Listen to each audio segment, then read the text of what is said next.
Hello, I'm Diane Martindale, the President of the Board of the San Juan Islands Museum of Art, and I welcome you to Island Artist Scenes, brought to you by SJIMA and San Juan Community Theater.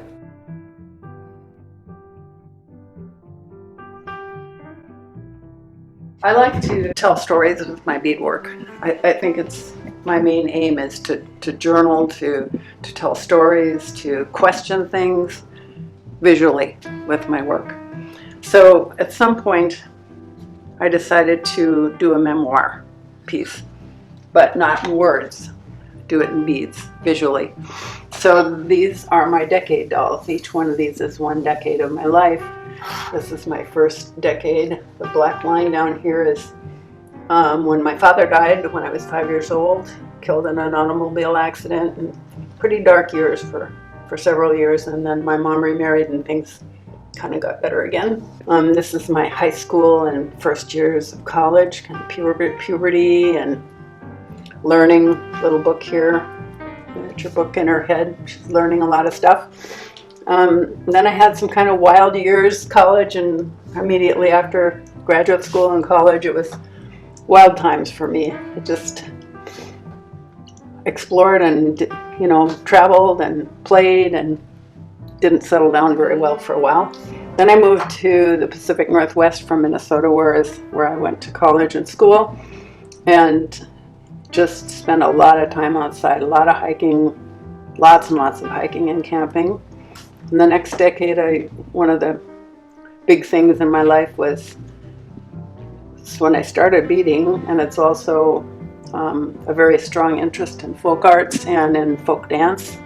I belonged to a dance group and eventually became a choreographer for it. And the dancing is what took me to Europe the first time, and that's where I really got into ethnic beading in Europe and the techniques of bead making. It just took me back 13, 14 times. The next decade was kind of characterized by poetry writing and Tai Chi. So there it is. And this little book is my book of blessings. It's actually readable, this tiny little book on here. And so it's a quite calm and wonderful, nice decade. And this decade would have been my 60s. And I got married, moved to San Juan Island, took up motorcycle riding. That's my wedding rings right there and my motorcycle, and started writing books. So I wrote between 2000 and 2013, I wrote 9 books. And now I'm in my 70s and getting close to 80, so now I'm working on the next one. Yet to be started, but started today. This is early work. So early means like 30 years ago. This is a In Case of Fire bag, which I started making. A friend whose house burned down and lost all her things. I started thinking, well, what would I take with me if there was a fire? And so I made beaded bags like this one right here and like this one right here, which were made to hold something special that somebody had given me. And then they were all going to go in here and be taken out of the house if there was ever a fire. These pieces are all from a project that I started called the Bead Journal Project, where I and a whole lot of other people in the United States and actually internationally made one piece of beadwork a month. And those pieces of beadwork were consistent in size for each month of the year, and they were visual journaling. They were to tell a story of something that was going on during that month.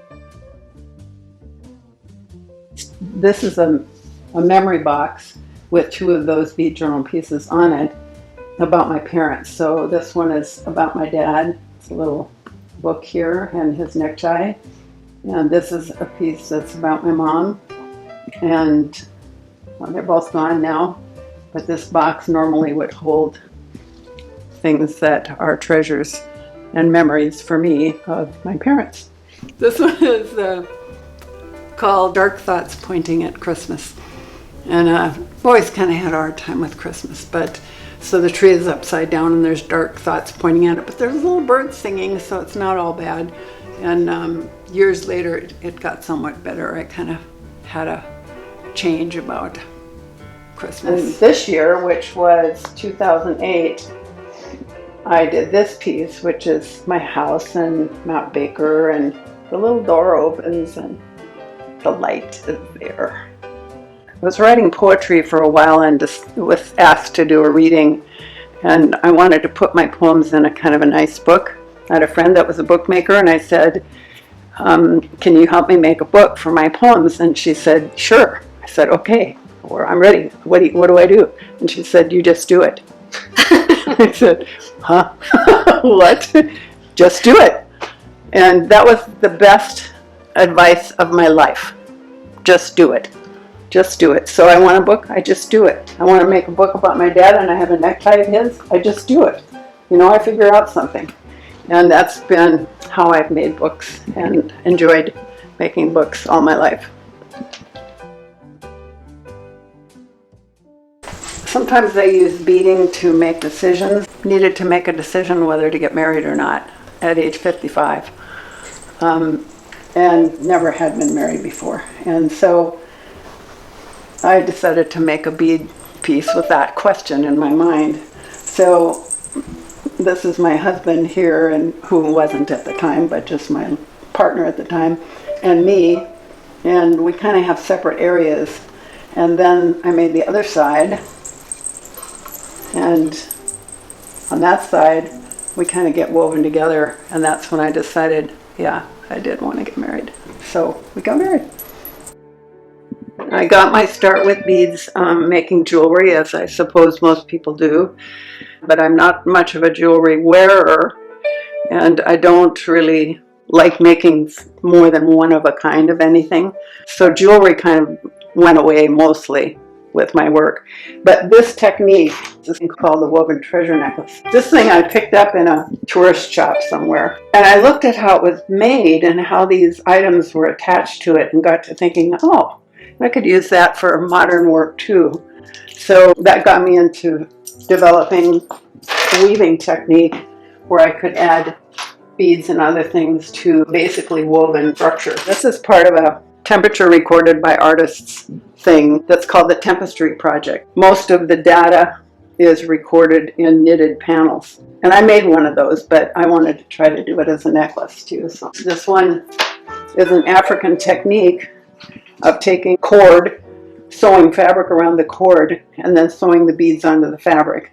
And this is a temperature marker necklace for NOAA weather station in Alga, Washington, Alga, Orcas Island, for the year 1998.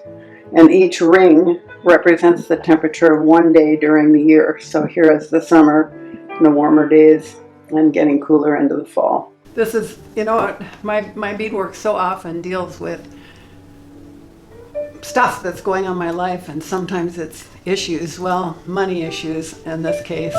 So this bead embroidery is done on a $5 bill. So I just took a $5 bill and beaded it. And then I decided to make it into a book. And this book is called Money Madness. And these are $2 bills that I thought I'd been collecting, thinking that they were going to be worth a lot of money someday. And I just sewed them together and made the signature covers out of that. And then there's money pasted into it or sewn into it all the way through. And I wrote a poem called The Commandments. And it was, thou shalt never let anybody know how much money you have, etc. There's thou shalt hoard money. Thou shalt worry about not having enough money. So anyway, that book helped me a lot with money issues. And you can see there's 1, 2, 3, 4, 5, 6, 7 signatures, and they're all covered with $2 bills sewn together. So this helped a lot. It's only money. For COVID, at first, I was just in shock, I guess, and I couldn't do anything. I couldn't make myself do anything. There was no art coming out of me, nothing. The only one thing I was doing is writing. I wrote in a journal and I wrote some poetry. Other than that, just nothing, just staying home and doing nothing. The Textile Guild, which I belong to, a few of us in the guild decided that we would try having Zoom meetings, and we called it Woven Together in Pandemia. It got me energized again, and I decided that what I would like to do is to take some of my writings and turn them into visual documentation of my experience at the time. The first one is January 22nd. A friend of mine has a adopted daughter who is Chinese, and she had gone to India and then gone to China to visit her parents who lived, guess where, in Wuhan. And so she got stuck there and only just came back to the United States a month ago. This is Duma, and I've kind of drawn her in a cage here by weaving sections of a photograph together. The next one is called Sad, just very sad. And that was how I was feeling because of canceling some things that I had planned. This one's called Something is Broken. Somebody that I correspond with and have since college years, suddenly I didn't hear from him anymore. What's broken? What's going on? Is he sick? Is he dead? You know, it's scary when communications break down at a time like this. This one is making masks. I made close to 200 masks for the hospital, and these are some of the fabrics that I used for that. April 25th, Dancing Alone, Lonely, So Lonely. This was called Addiction, Chocolate, mostly chocolate. This is the time for eating chocolate and gaining a little weight. This is Corona numbers. I became kind of obsessed with the numbers, the death toll, and when you open this little crying faces in a heart shape, it becomes pictures of that were taken off the web of people who are in body bags, who don't smile anymore. This one is May 2nd, and it's called Safe Place. Just like having a magic carpet where it's safe. And then May 3rd was my first family Zoom meeting. And this is my family, my brothers and sisters and their spouses in a family tree. That's been a real godsend for me to have that Zoom stuff. This is called Thorny Love. It says, ouch, it hurts, stop hurting me, be kind, listen, stop talking and listen. Still it hurts, still I'm lonely. Do you need anybody? I just want somebody to love. Corona Silver Linings, May 16th. Intense blue color of the sky, talking with neighbors, Zoom connections, hearing bird voices, stars brighter, learning about solitude, a visual togetherness, a vital togetherness worldwide. And this one's the last one that I've done, May 23rd, Corona Tenacity. Just kind of growing up around it, not letting it get to us. So I actually have about 6 or 7 more of these that I want to make. I saved my Band-Aid from my first vaccination, and that will be on one of these pieces. Thanks for watching, and thanks to the donors, volunteers, and supporting families that have made SJCT's 2020-2021 season possible. Click subscribe on our YouTube page to continue to see videos from San Juan Community Theater. Like all arts organizations, SJCT needs your help during this incredibly difficult season. To support SJCT or learn more, please visit sjctheater.org/support.